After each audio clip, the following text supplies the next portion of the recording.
Yeah, I think you'd honestly be really scared if you watch this movie after watching Invisible Man. Not even scared like of the movie itself or scared of anything that you saw on the screen. It was mainly just for your own sanity at that point. I need to know what she's done to me.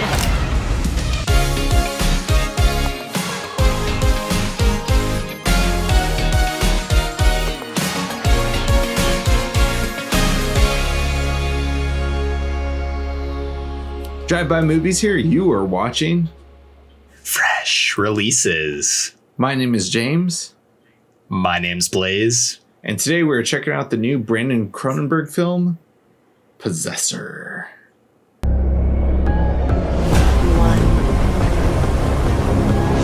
2, 3, 4, 5, 6, 7, 8, 9, 10. Good. Possessor follows an agent who works for a secretive organization that uses brain implant technology to inhabit other people's bodies, ultimately driving them to commit assassinations for high-paying clients. James, this is a very, very hyped movie. I would say for the horror community this year, being that COVID-19 impacted a lot of major motion pictures coming out. It didn't actually mess up a lot of the releases for indie films. It seems like it's kind of elevated their releases, gotten people really excited about it. I feel like I've heard from everyone about Possessor. It's always on my Twitter timeline, so I really couldn't wait to see it. But before I get into my thoughts, I would love to hear what you thought of the movie. I mean, the first thing, I guess, when you hear Cronenberg, you're like, oh, whoa, what? David Cronenberg with the new movie? No, this is his son, Brandon Cronenberg. I'm not familiar with his debut film, Antiviral, or I might be mistaken. That might not be his debut film, but that's like his most popular film before this film, at least. And so, you know, I have not seen that film. So going into this, I was curious to see what he's got to do. My favorite of all David Cronenberg movies is Videodrome, and like, you know, of course, like The Fly, I'd say is probably like Cronenberg's most popular film, and just like, what's the movie that's going to define, you know, his son and stuff, like Joe Hill living up against Stephen King, that's got to be tough. Like Horns was that movie or book, I felt like. And is this it? I'd say yeah. I really freaking loved this movie. It was really hard to watch, and it was like so many crazy things happening, but already I'd say, like, even though I'm not going to say it's like one of the like most like amazing best made movies of the year, I'm just going to say it's just a movie that I thoroughly enjoyed, and it's one of my favorites of the year by far, though, I'd say.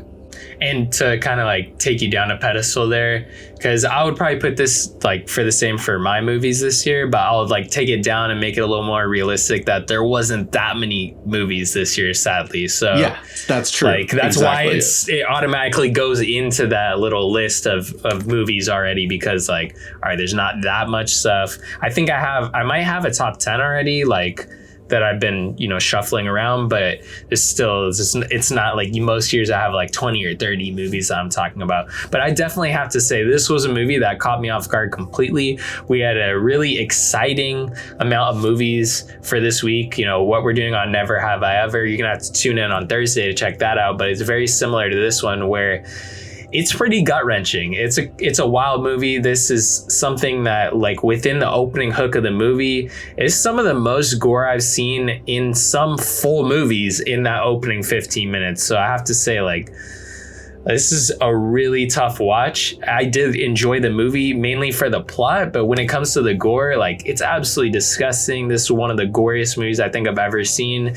It's kind of like, I have to say, it was kind of offensive. Like, I felt like I was offended by the gore in a way, but the story is so good that I really enjoyed the movie. I felt like that synopsis that I gave you in the beginning of the plot of the movie, it can all be thrown out the window if you just say, yo, this is the horror, the Matrix, because that's really what I felt like this movie was.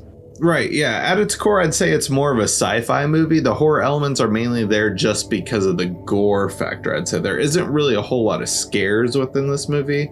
definitely like a lot of people are a little bit squeamish, or people who are not used to seeing very violent, gory movies are going to be caught off guard with this kind of movie.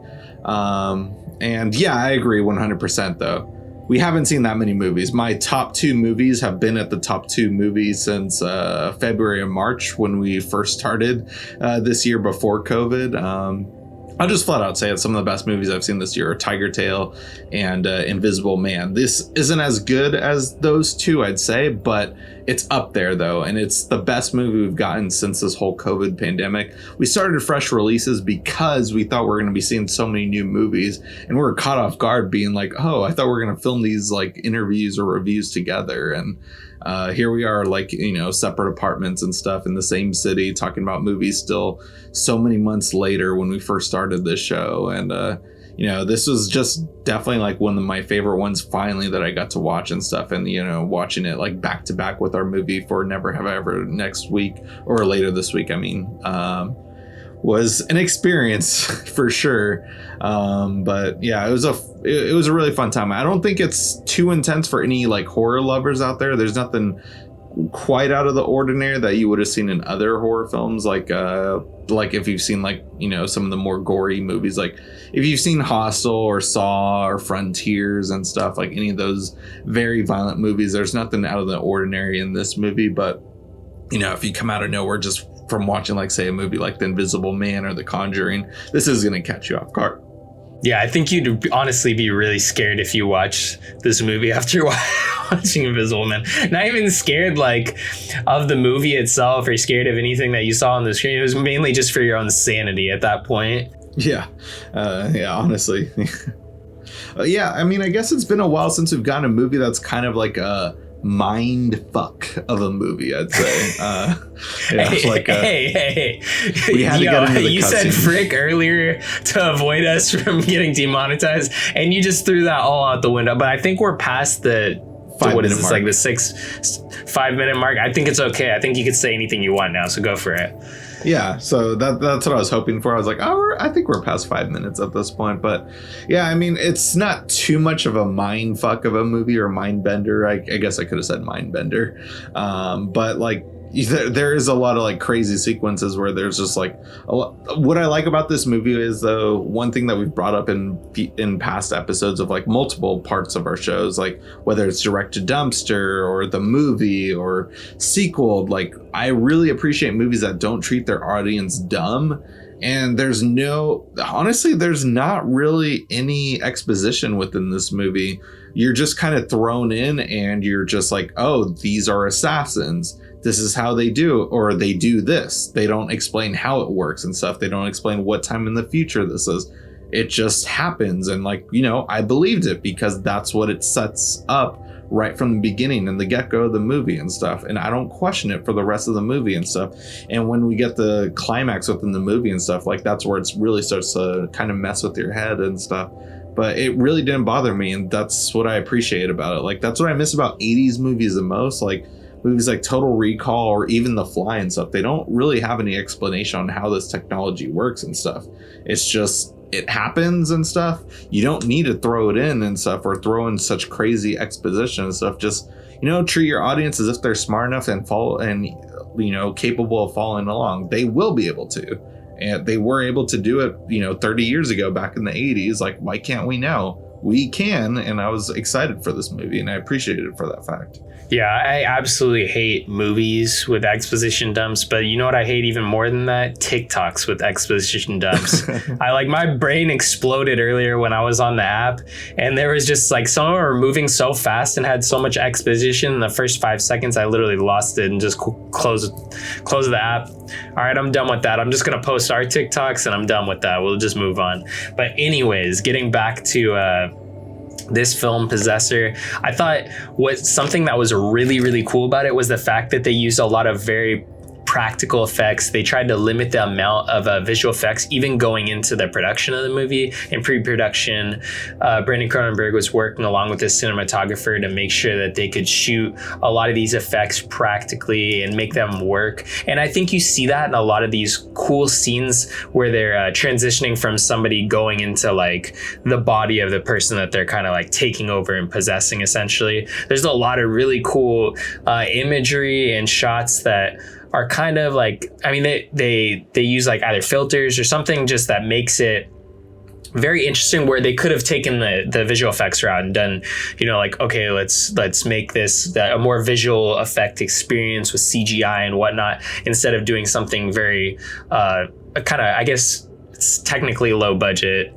being that it was practical, essentially. I mean, some of these effects might have costed more than CGI, but at least the effects, so I'm specifically talking about that transformation, seem like they're very like filter and like light related, which made for a really interesting watch. And I just thought it just felt so much more fun than, you know, if you saw that whole CGI sequence of someone's like DNA moving through. I'm thinking of something like The Matrix, where it would just be absolutely ridiculous and would end up not really aging that well, where this might age like a fine wine.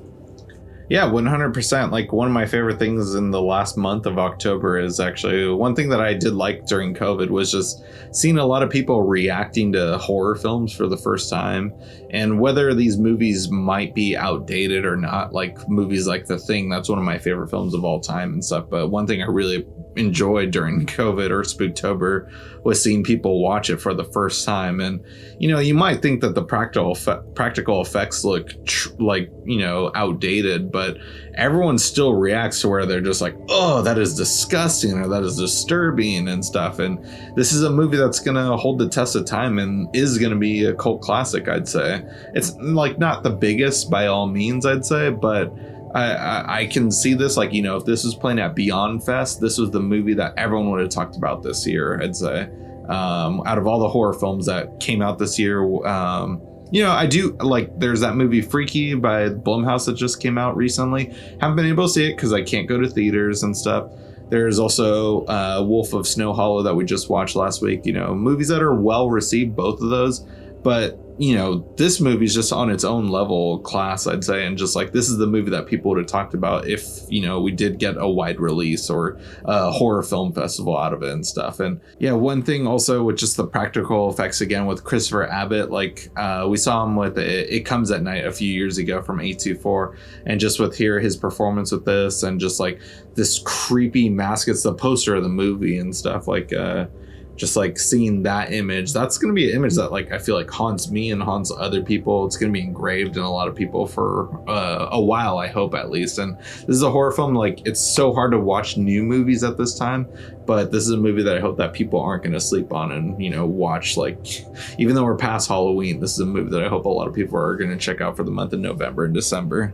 Yeah, definitely. I have to say, if you have heard anything about it, try and cover those ears. Just go into this movie blind, because I thought that was the best way to watch it. For me, it was just such a great experience seeing something that felt fresh. Somewhat, I know I said it's like The Matrix, but a horror movie, or more of a genre movie. It is definitely, I think you said it's more sci-fi, which I agree with, but it just felt like a kind of fresh take. Even though it is borrowing elements from other movies, it just feels like a more fresh take. It does have a really cool kind of twist style ending. It's just a lot going on, and it's a lot of fun. So if you haven't, you know, heard about this movie too much, go ahead and check it out. It's definitely worth the watch.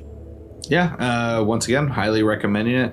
Please go check it out. That really helps support the show by doing that. I mean, just watch it through our Amazon affiliate link. That really helps us out. Also, leave a comment letting us know what you thought about the movie. This is a movie I want to talk about, so I'd love to respond to you guys. And if you haven't, guys, already, go ahead and smash that like button, hit the subscribe button, and click that notification bell to get all of our latest updates.